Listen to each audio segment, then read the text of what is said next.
අරනායක රෙවිසඳ ජාතික පාසලේ නිවාසාන්තර මලල ක්‍රීඩා මේ දිනවල පැවැත්වෙනවා. එහි මීටර 5000 දිවීමේ ඉසව්ව සඳහා තරඟකරුවන් තෝරා ගැනීමේ මූලික වටයක් අද උදෑසන පැවැත්වුණා. උසස් පෙළ වාණිජාංශයේ ඉගෙනුම ලැබූ හෂිනි අනුෂා කුමාරි සිසුවියද එක් නිවාසයක් නියෝජනය කරමින් අදෙම තරඟයට සහභාගී වුණා. සිදියා සින්දුටුවන් පවසන්නේ ඇය ක්‍රීඩා පිටියේ එක් වටයක් දිය යාමෙන් අනතුරුව එකවර ඇද වැටුණු බවයි.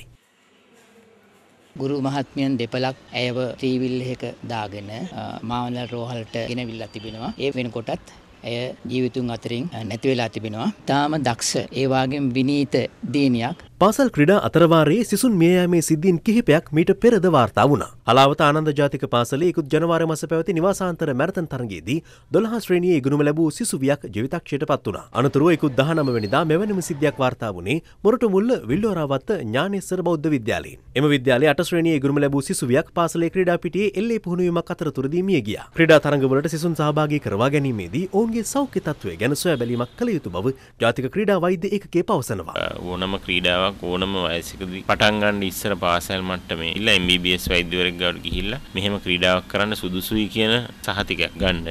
ඒක ගද්දී අඩු ගානේ ECG එකක්වත් කළ යුතුයි. මේ නීතියක් වශයෙන් ගේන්න වෙනවා. සටන් කලාවලට අපි කෙරුවා එක. රග ක්‍රීඩාවට දාලා තියෙන හැබැයි මම හිතන්නේ පොදුවෙන් දැන් කියන්න වෙනවා ඕනම ක්‍රීඩාවකට මූලික ආරක්ෂතාව ගත්තොත් අපිට මේ හුඟා දුරට මේකෙන් වළකින්න පුළුවන් කියලා මම විශ්වාස කරනවා.